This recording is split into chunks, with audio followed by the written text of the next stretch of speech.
विद्यार्थी मित्रांनो नमस्कार. इयत्ता 10वीतील इतिहास या विषयामध्ये पहिला पाठ दिलेला आहे.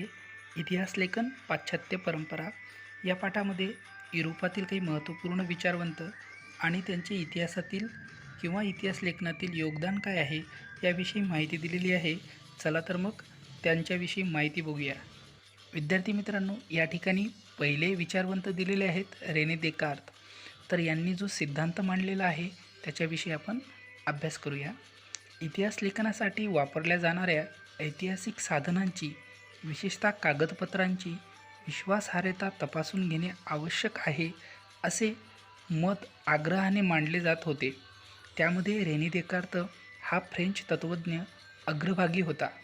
त्याने लिहिलेल्या डिस्कोर्स ऑन द मेथड या ग्रंथातील एक नियम शास्त्रशुद्ध संशोधनाच्या दृष्टीने फारच महत्त्वाचा मानला जातो. विद्यार्थी मित्रांनो, आपण बघतो की इतिहासातील अभ्यास हा शास्त्रशुद्ध पद्धतीने करण्यासाठी आपल्याला इतिहासातील जे लेखन उपलब्ध झालेले आहेत, जो मजकूर उपलब्ध झालेला आहे, त्यातून इतिहासातील घटनांची शास्त्रशुद्ध माहिती आपण इतरांपर्यंत पोहोचवू शकतो.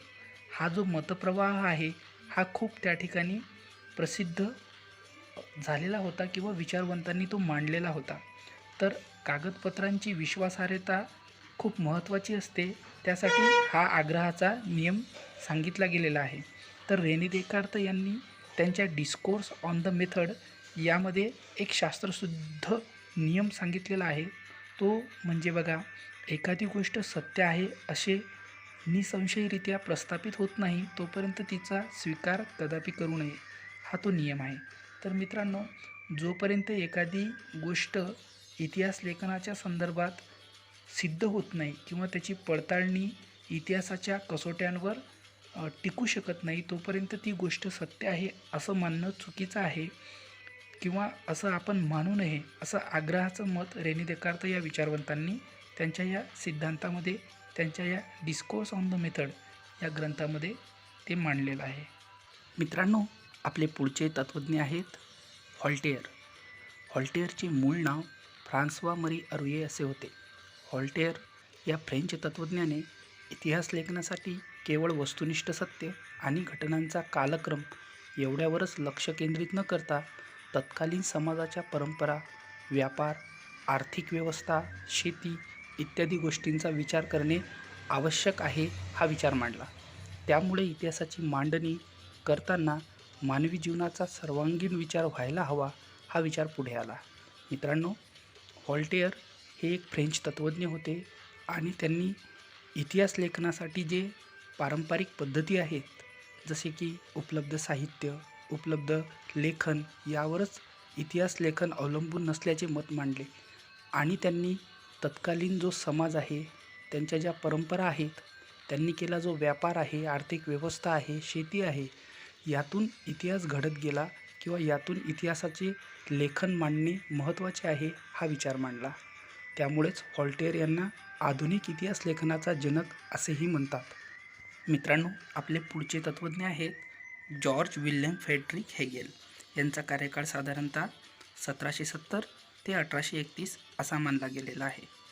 या जर्मन तत्त्वज्ञाने ऐतिहासिक वास्तव तर्कशुद्ध पद्धतीने मांडले गेले पाहिजे यावर भर दिला. इतिहासातील घटनाक्रम प्रगतीचे टप्पे दर्शवणारा असतो.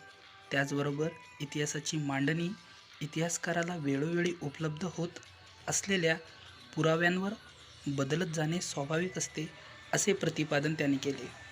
त्याच्या विवेचनामुळे इतिहासाच्या अभ्यास पद्धतीला विज्ञानाच्या पद्धतींपेक्षा वेगळ्या असल्या तरी त्या कमी प्रतीच्या नाहीत अशी अनेक तत्त्वज्ञांची खात्री पटली. एन्सायक्लोपीडिया ऑफ फिलॉसॉफिकल सायन्सेस या ग्रंथामध्ये त्याची व्याख्याने आणि लेख यांचे संकलन हेगेलने लिहिलेले रिझन इन हिस्ट्री हे पुस्तक प्रसिद्ध आहे. तर मित्रांनो, जॉर्ज विल्यम फ्रेडरिक हेगेल यांनी इतिहासाचे लेखन हे शास्त्रशुद्ध पद्धतीने मांडले गेले पाहिजे यावर भर दिला. त्यांच्या मते एखाद्या गोष्टीचा किंवा घटनेचा अर्थ लावण्यासाठी तिची वर्गवारी 2 विरोधी प्रकारात करावी गेली पाहिजे किंवा करावी लागली पाहिजे. त्याशिवाय मानवी मनाला त्या घटनेचे आकलन होत नाही. उदाहरणार्थ, खरे खोटे, चांगले वाईट या पद्धतीला द्वंद्ववाद म्हणजेच डायलेक्टिक्स असे म्हटले जाते. या पद्धतीत प्रथम एक सिद्धांत मांडला जातो, त्यानंतर त्या सिद्धांताला छेद देणारा प्रतिसिद्धांत मांडला जातो. त्या दोन्ही सिद्धांताच्या तर्काधिष्ठित उहापोहानंतर त्या दोहोंचे सार ज्यात सामावलेले आहे असा सिद्धांताचा समन्वयात्मक मांडणी करायला जॉर्ज विल्यम फ्रेडरिक हेगेल यांनी महत्त्व दिले. विद्यार्थी मित्रांनो, जसं की आपण बघतो की एखाद्या गोष्टीचा केवळ एका बाजूने विचार केला गेल्यास त्याच्या दुसऱ्या बाजूचा जो अन्वयार्थ आहे किंवा जो भावार्थ आहे तो आपल्याला प्राप्त होऊ शकत नाही. त्यामुळे कोणत्याही घटनेचे दोन अंगाने त्याचे विवेचन झाले पाहिजे, जेणेकरून त्या घटनेतील संपूर्ण सार हा जगासमोर येईल आणि खरी घटना, खरं वास्तव आपण इतरांसमोर मांडू शकू आणि इतिहास लेखन करू शकू. म्हणजेच एखाद्या गोष्टीचा एकाच अर्थाने जर विचार करायला गेलं तर आपल्याला त्याची एकच बाजू दिसेल. जसं की नाण्याच्या दोन बाजू असतात, केवळ एका बाजूवरून आपण नाण्याची परीक्षा केली तर नाण्याची जी दुसरी बाजू आहे त्याचे महत्त्व हे इतिहासात आपण गमावू शकू. त्यामुळे कोणत्याही घटनेचा दोन अर्थानं अभ्यास करणं खूप महत्त्वाचं असते. म्हणजेच खरे खोटे, चांगले वाईट या पद्धतीला त्यांनी द्वंद्ववाद म्हणजेच डायलेक्टिक्स असं म्हटलं आहे. तर हा तो सिद्धांत आहे. मित्रांनो, आपले पुढचे विचारवंत आहेत लिओपोल्ड व्हॉन रांके. यांचा कार्यकाळ आहे 1795 ते 1886. 19व्या शतकातील इतिहास लेखनाच्या पद्धतीवर प्रामुख्याने बर्लिन विद्यापीठातील लिओपोल्ड व्हॉन रांके यांच्या विचारांचा प्रभाव होता. त्याने इतिहास संशोधनाची चिकित्सक पद्धती कशी असावी ते सांगितले. मूळ दस्तऐवजांच्या आधारे प्राप्त झालेली माहिती ही सर्वाधिक महत्त्वाची आहे यावर त्याने भर दिला. तसेच ऐतिहासिक घटनांशी संबंधित असलेल्या सर्व प्रकारची कागदपत्रे आणि दस्तऐवज यांचा कसून शोध घेणे अत्यंत महत्त्वाचे असल्याचे त्याने सांगितले. अशा पद्धतीने ऐतिहासिक सत्यापर्यंत पोचता येणे शक्य आहे असा विश्वास त्याने व्यक्त केला. इतिहास लेखनातील काल्पनिकतेवर त्याने टीका केली. त्याने जागतिक इतिहासाच्या मांडणीवर भर दिला. The theory and practice of history आणि the secret of world history या ग्रंथामध्ये त्याच्या विविध लेखांचे संकलन आहे. विद्यार्थी मित्रांनो, लिओपोल्ड व्हॉन रांके यांनी इतिहास लेखनासाठी जी चिकित्सक संशोधन पद्धती आहे त्याचा शोध लावला. त्यांनी इतिहासातील जो मूळ दस्तऐवज आहे यांच्या आधारे जी माहिती आपल्याला मिळालेली आहे ती सत्य मांडून इतिहास लेखन केलं पाहिजे यावर त्यांनी भर दिला. त्यांनी ज्या आपल्यासमोर काल्पनिक गोष्टी मांडल्या जातात किंवा मांडल्या गेल्या आहेत त्यावर भर न देता जे इतिहासाची चिकित्सक संशोधन पद्धती आहे, म्हणजेच कागदपत्रांच्या आधारे, पुराव्यांच्या आधारे इतिहासाचे लेखन करणे हे खूप महत्त्वाचे आहे. हा महत्त्वपूर्ण सिद्धांत त्यांनी मांडला. मित्रांनो, आपले पुढचे विचारवंत आहेत कार्ल मार्क्स. यांचा कार्यकाळ 1818 ते 1883 असा आहे. 19व्या शतकाच्या उत्तरार्धात कार्ल मार्क्स यांनी मांडलेल्या सिद्धांतामुळे इतिहासाच्या दृष्टिकोनात महत्त्वाचा बदल घडवून आणणारी वैचारिक प्रणाली अस्तित्वात आली.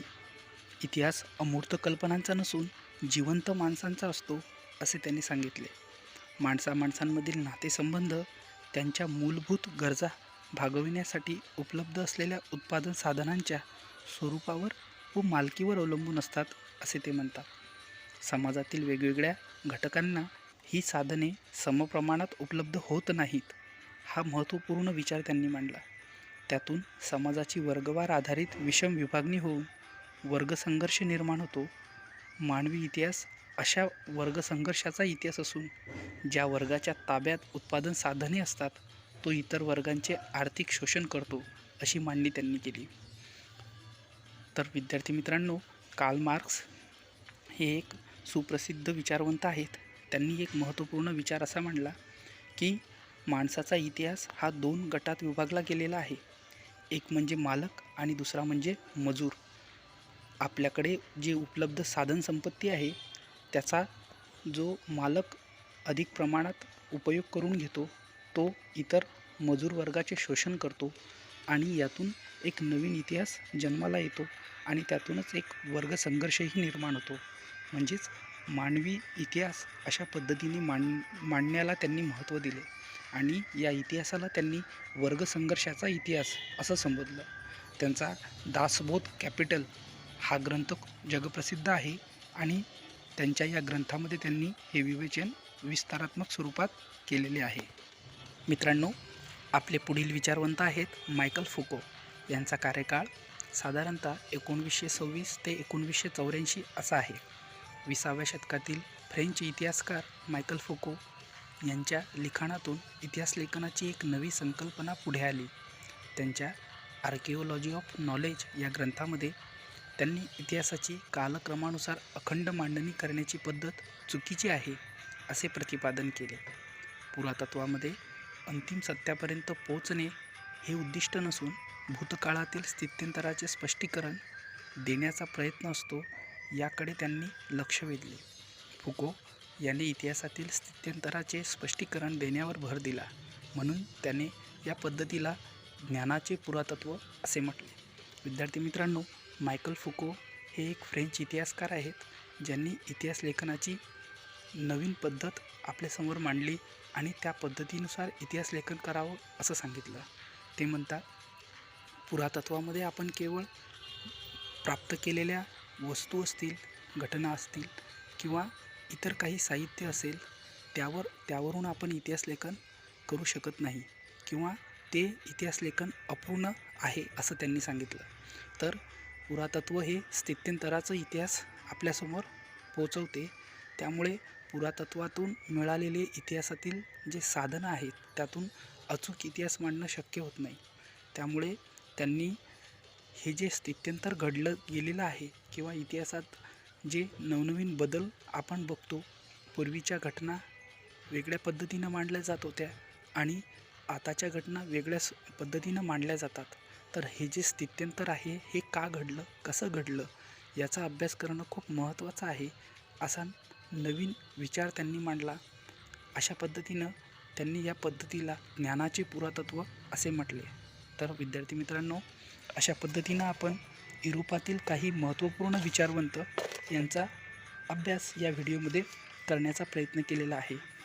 तर Rene Descartes, Voltaire, George William, Frederick Hegel, त्यानंतर Leopold von Ranke, Karl Marx आणि मायकल फुको असे हे महत्त्वपूर्ण युरोपियन विचारवंत आहेत, ज्यांचा अभ्यास आपण या पाठामध्ये केलेला आहे.